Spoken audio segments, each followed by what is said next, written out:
Hi guys, good morning. Welcome back to my another video. And for today's video, andito po kami ngayon sa dagat. Dito po sa New Earnings Manokan. So, here we go.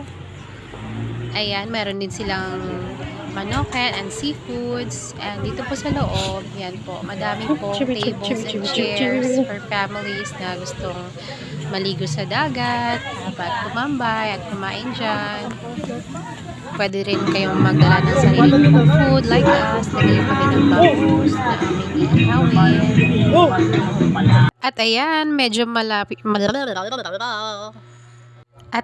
medyo malalim na nga po ang tubig ngayon, ang dagat. Malapit na pong umabot sa aming cottage. But don't worry, hanggang dyan lang yan.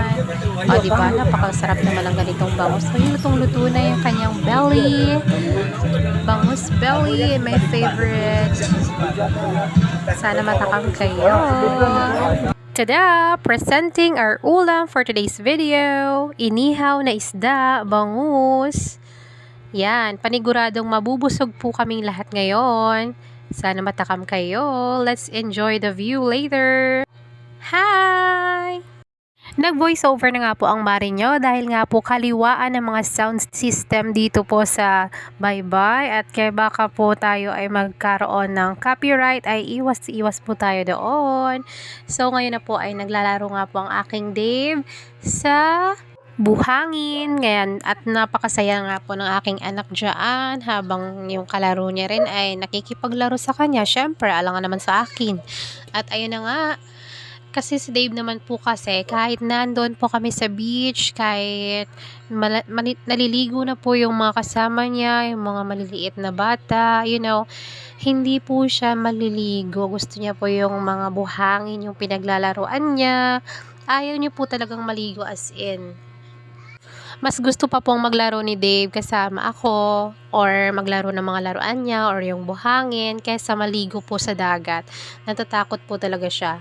Pwera na lang pag yung kasama niyang maligo is si papa niya, his dada, Flair. Ayan po si Mr. sa gilid ko. Nainom na po yan ako. Kasi kasama po namin ngayon yung mga barkada po ni Daddy. So, meron pong nagaganap na inuman dyan. Konti lang naman. And kami yung mga asawa nila, yun po. Kasama po namin mga anak namin. And nag-enjoy lang. Paminsan-minsan lang naman. At haya na nga po at busy talaga ang baby namin sa paglalaro. Kasama niya na nilalaro ang kanyang dada. Ayan, ang kanyang dino, excavator, at mga yan, hinriram lang po yan. Kasi kay Raven yan. Yung mga big wheels na yan. Sa kalaro niya po yan. At habang naglalaro nga po dyan si Dave, ay biglang dumating nga si Tuel. Ayan po. At gusto niya nga pong dalhin din si Dave sa dagat na maliligo sila kasama ni Iya. Pero syempre, dahil ayaw nga ni Dave, tingnan nyo naman yung reaksyon. Ayan, ayaw niya talagang pumunta sa dagat. Takot na takot. Pinaliwanag na nga nito na nandun si Iya at si Raven nag-swimming pero ayaw talaga ng lolo nyo. Nako, bahala kayo dyan at ako'y maglalaro na laang, sabi niya. Asus, kala mo naman talaga sinabi. Hindi pa naman ganong nakakapagsalita ng ganon si Dave. Yung mahaba ba? Hindi pa siya nakakapag-explain. Yung mga basic pa lang na mga salita, yung alam niya. Yun pa lang yung mga sinasabi niya. Syempre, Dave is only 1 year old and 11 months. Hindi pa po siya marunong mag-explain or hindi pa siya marunong na magsumbong ng mga bagay-bagay. Talagang basic lang talaga yung mga sinasabi niya. He's turning 2 this May 31. It's the last day of May.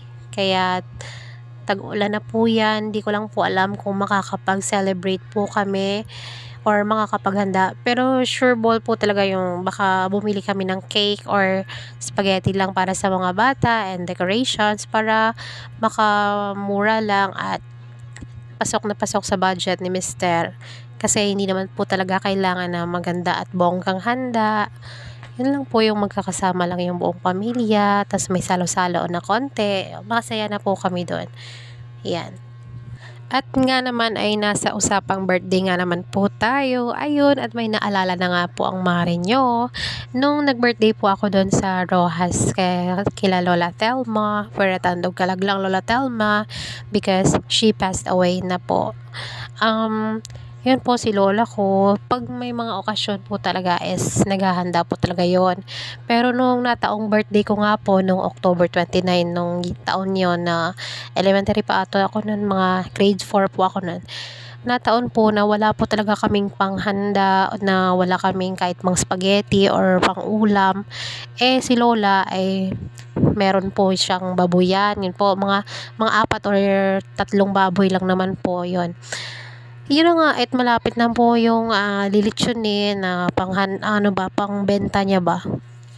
Kaya lang, noong malapit na akong birthday, yung kinabukasan birthday ko na, ay nung kinagabihan, bigla akong namatay yung baboy.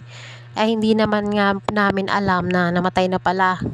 Kinabukasan na yung madaling araw na ng umaga, mga alas 2 or alas 3 na ng madaling araw, nakita na nga po ng pinsan ko, pinsan ko, yung pinakapaborito kong pinsan, nakita niya po na wala na, patay na po yung baboy. So, ayun, sinabi niya kay lola, sinumbong niya, at syempre, hindi pa rin makakawala yun.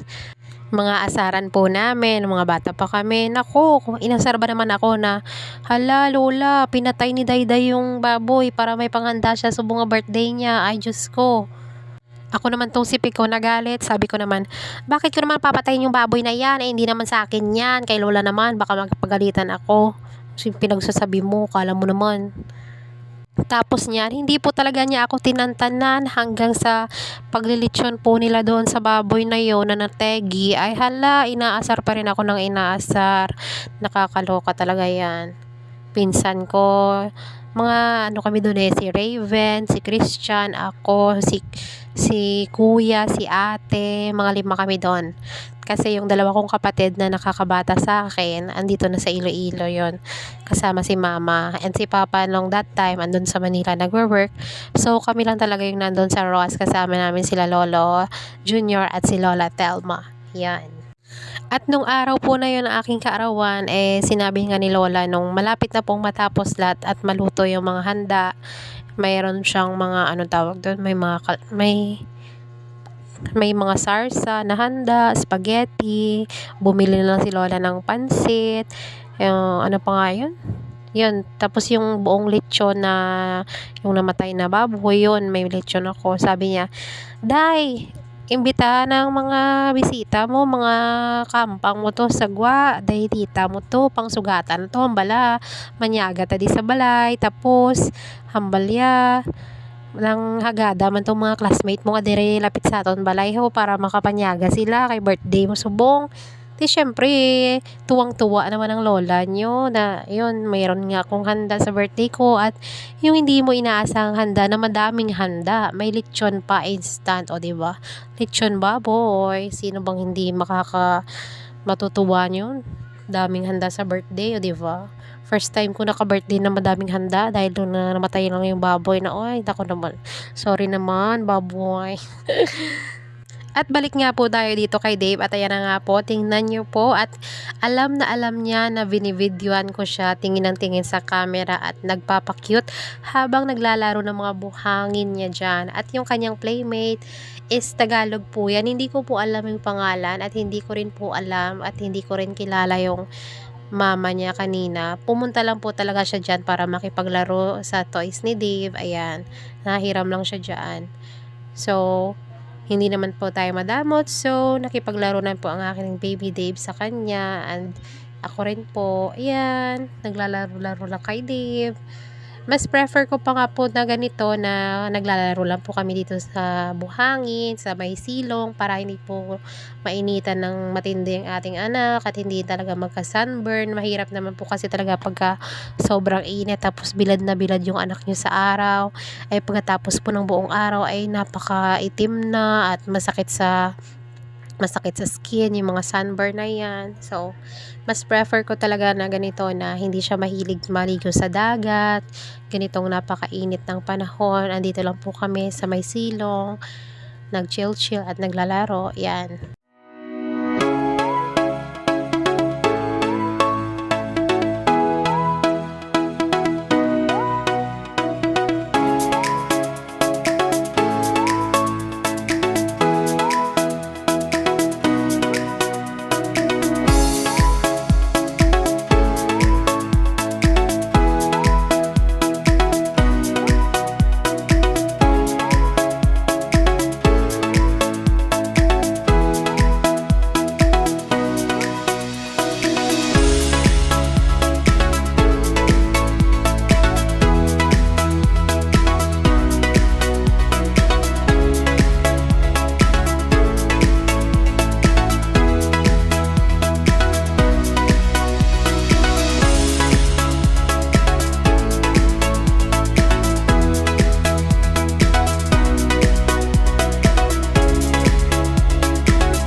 You don't want?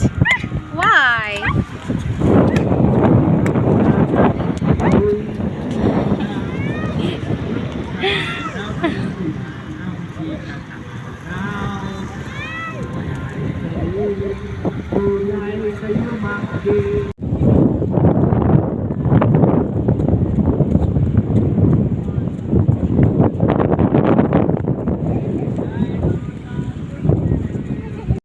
At dito na nga po nagtatapos ang ating video. Thank you so much guys for watching our vlog.